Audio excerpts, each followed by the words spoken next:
OCTube. Offset. Like, share, subscribe ያድርጉ። Offset.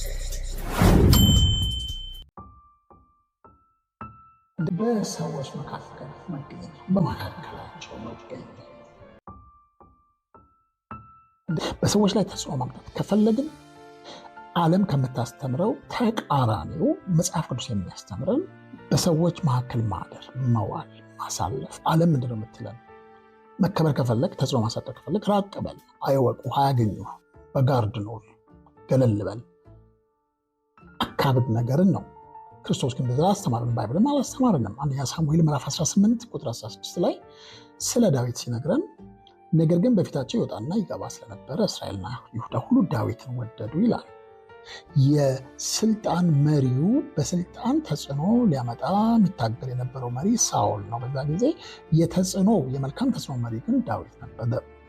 ዲፍረንስ ኢዝ እዚህ ጋር ያለው ዲፍረንስ በሁለቱ መካከል ያኛው ምንም ስልጣን ቢኖረው እንኳን በመካከላቸው አልነበረም። ዙፋኑ ላይ ነበረ።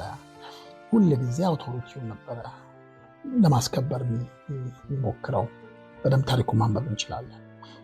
እግዚአብሔር እንኳን ሲያዝንበት፣ ሳሙኤል እንኳን ሲገስጸው በህዝብ መካከል አክብረኝ ነው የሚለው። የመከበር ጉዳይ ነው የሚያሳስበው። ዳዊት ግን ስለ ስልጣን ስለ መሾም እንኳን አያስብም። በህዝቡ መካከል ይመላለስ ነበር። ለዛ ነው ህዝቡ ሁሉ ዳዊት የሚወደዱት። ተጽዕኖ አሳደረባቸው ከሱ ውጭ ምንም ማድረግ እንደማይችል እስከሚያስቡ ድረስ እና ይሄ ፕሪንስፕል በፍጹም የማይለወጥ እውነተኛ ተጽዕኖ ማምጣት ከፈለግን ልንከተለው የሚገባ ፕሪንስፕል ነው። ተጽዕኖ ማምጣት በመፈለጋቸው ሰዎች መካከል የመመላለስ ልምምድ ያስፈልገናል። አብረን የመሆን ልምምድ ያስፈልገናል። እንደዛ ከሆንክ ትናቃለህ፣ እንደዛ ከሆንክ ኮመን ትሆናለህ የሚለው የዓለማዊ ትምህርት ነው። የዓለማዊ ትምህርት ነው። እኛን ልዩ የሚያደርገን በእኛ ላይ ያለው የእግዚአብሔር ሀሳብ፣ የእግዚአብሔር ጥሪ፣ እኛ ደግሞ ለዚ ያለን የምንሰጠው ምላሽ ነው እንጂ ልዩ የሚያደርገን ከሰዎች ጋር ስላሳለፍን ስለወጣን ስለገባን አይደለም። እሺ፣ በዚህ በሰዎች መካከል በመመላለስ ስለሚመጣ ተጽዕኖ 5 ፕሪንሲፕሎችን እሰጣችኋለሁ። ያንን ለመለማመድ ማለት ነው። አንደኛው የስልጣን ተጽዕኖና የወዳጅነት ተጽዕኖ ልዩነት ማወቅ አለብን። ሁለተኛ ተሰሎንቄ ምዕራፍ 3 ቁጥር 9 ላይ ይህም እኛን ልትመስሉ ራሳችንን እንደ ምሳሌ እንሰጣችሁ ዘንድ ነበር እንጂ ያለ ስልጣን ስለሆነን አይደለም ይላል ጳውሎስ። አንዳንዶች ካስተማረ በኋላ ከተናገረ በኋላ እዚህ እኮ አውቶሪቲ እኮ አለን። የኛ ተጽዕኖ ግን ከአውቶሪቲያችን እንዲመነጭ አንፈልግም። እኔ እኮ ስልጣን አለኝ፣ እኔ እኮ ሐዋርያ ነኝ፣ እኔ እኮ ነብይ ነኝ ማለት እኮ እንችላለን፣ ግን እሱ ትክክለኛው የተጽዕኖ ምንጭ አይደለም እያላቸው ነው። በምንመራቸው ሰዎች መካከል ከስልጣናችን በመነሳት ሳይሆን ከወዳጅነት በመነሳት ስንኖር ነው ተጽዕኖችን ዘላቂ የሚሆነው። ስልጣንን ሰው ለተወሰነ ጊዜ ያከብራል፣ ለተወሰነ ጊዜ። ከዛ በኋላ ውስጡ ሲያልቅበት ጥሎ ይሄዳል። እውነተኛ ወዳጅነት ግን ሎንግ ላስቲንግ ነው፣ ይቆያል። የስልጣን አቀራረብ ምንም አይነት ወዳጅነት ስለማይፈልግ ልውውጥ ተኮር ነው። ትራንዛክሽናል ሊደርሺፕ የሚባለው ማለት ነው። ልውውጥ ተኮር ወይም ትራንዛክሽናል አመራር ወይም የተጽዕኖ መንገድ እንካ ስጠኝ፣ እንካ በንካ ነው። አንተ ትሰጠኛለህ፣ እኔ እሰጥሃለሁ። ታከብረኛለህ፣ እኔ በር ከፍትልሃለሁ ወይ ድረስ እሰጥሃለሁ ነው። ግን የወዳጅነት የምሳሌነት አቀራረብ ግን እውነተኛው ተጽዕኖ ግን ለውጥ ተኮር ነው። ትራንስፎርሜሽናል ነው። ሰውየውን ትራንስፎርም በማድረግ ነው፣ በመቅረብ የሚሆነው። ስለዚህ በፍጹም ተጽዕኖን ከስልጣን ጋር ኢኩዌት አታገናኙት። በፍጹም የማይገናኙ ነገሮች ናቸው። አዎ ስልጣን ተጽዕኖ ያመጣል፣ ነገር ግን ጊዜያዊ ነው፣ ባዶ ነው፣ ምድራዊ ነው፣ ዘላቂ አይደለም፣ ሱፐርፊሻል ነው። ስልጣን ኖሮን ወዳጅነት ስንጨምርበት ደግሞ የበለጠ የላቅ ይሆናል ማለት ነው። ሁለተኛው ጥቀስላችሁ እንደነሱ ሆኖ መቅረብ ነው ተጽዕኖ እንድናመጣ የሚያደርገው። ሁለተኛው ደካሞችን መሰል ዘንድ ከደካሞች ጋር እንደ ደካማ ሆንኩኝ፣ በሚቻለኝ ሁሉ አንዳንዶችን አድን ዘንድ ከሁሉም ጋር ሁሉም ነገር ሆንኩ። ቆሮንቶስ 9:22 ከሁሉም ጋር እንደነሱ ሆነ። በኃጢአታቸው መተባበር አይደለም፣ በክፋታቸው መተባበር አይደለም። ነገር ግን ደካሞች ሲሆኑ እንደ ደካሞች ነው። ሕፃናትን ካገኘ ዝቅ ይላል፣ መሬት ይቀመጣል ከሕፃናቶቹ ጋር። እዛ ላይ አይሆንም፣ እሱ አይሰቅልም ራሱ። ሰዎችን መምሰል ማለት በስራቸው መተባበር ማለት ሳይሆን ልክ ክርስቶስ እንዳደረገው በፊልጵስዩስ 2:7 እንደጠቀሰው በሰው አምሳል ተገኝቶ ራሱን ባዶ አደረገ። እኛ ባዶ ሆነን እሱ ሙሉ ሆኖ ዙፋን ይዞ አልመጣም። ባዶ ሆኖ እንዲሁም ወረድ ብሎ ነው የተወለደው። ሲወለድ ብዙዎቻችን በግርግም አልተወለድንም፣ እሱ እንደዛ ተወለደ፣ አብሮን አደረ። አብሮን ኖረ፣ አብሮን ሰፈር አረገ። ይሄ ከፍተኛ የሆነ ተጽዕኖ በሰዎች ላይ ያሳድራል። እንደነሱ ሆነን ሲምፕል ሆነን ስንቀርባቸው እግዚአብሔርን ልምድ ይስጠን። ሶስተኛው የተግባር ሰው መሆን ነው።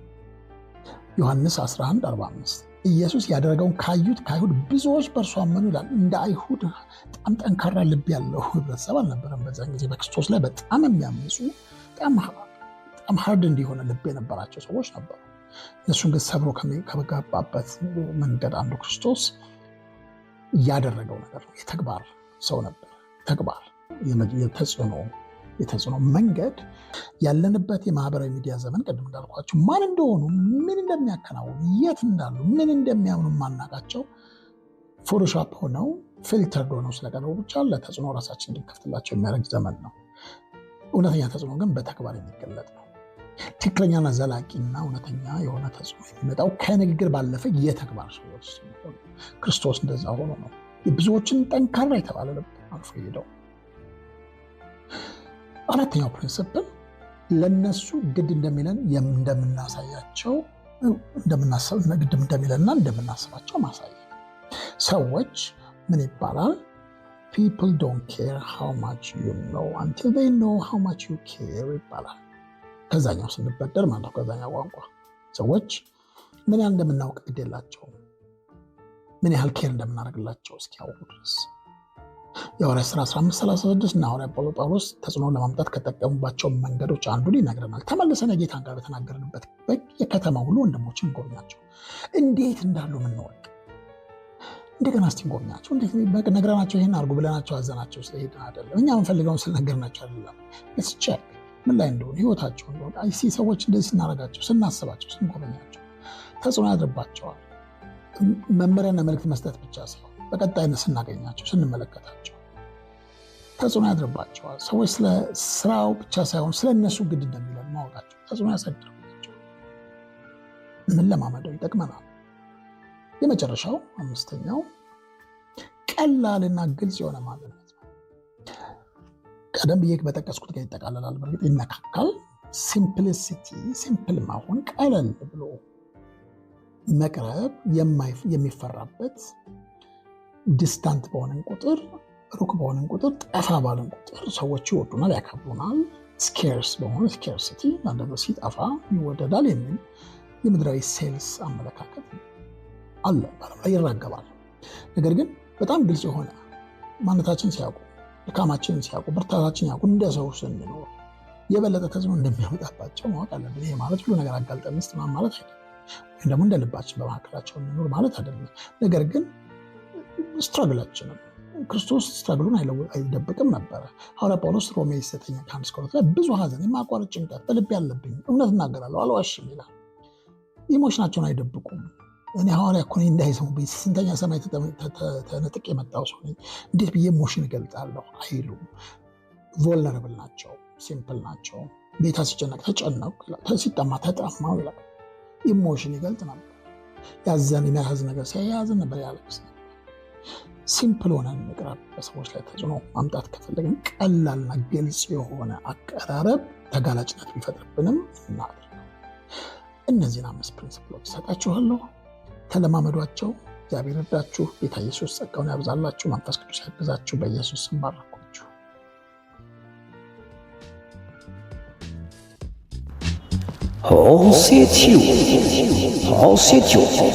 ሆሴቲዩብን ላይክ፣ ሼር፣ ኮሜንት፣ ሰብስክራይብ በማድረግ ቤተሰብ ይሁኑ። ሆሴቲዩብ የእርሶ ሆሴቲዩብ እግዚአብሔር ያድናል፣ ያድናል። እግዚአብሔር ያድናል። ምን እየሳልክ ምን እየተሳልክ ማንን ስለ በማን ተስለ በሆሴ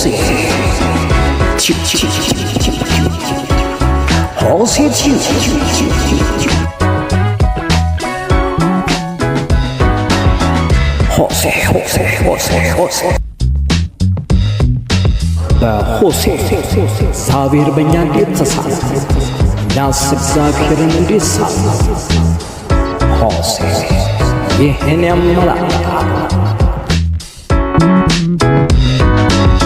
ሁሉ በመንፈሳዊ ሁኔታ ይቃኛል። መንፈሳዊነት በሁሉ ይቃኛል። ሁሉ መንፈሳዊ ነው። መንፈሳዊ ሰውነት መንፈሳዊነት ሰው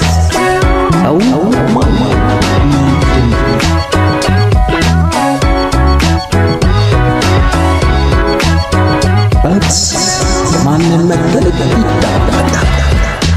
ሴቲው ይህንና የመሰል ብርቱ ርዕሰ ጉዳዮችን ይዳስሳል። ሆሴቲው የእርሱ ምርጫ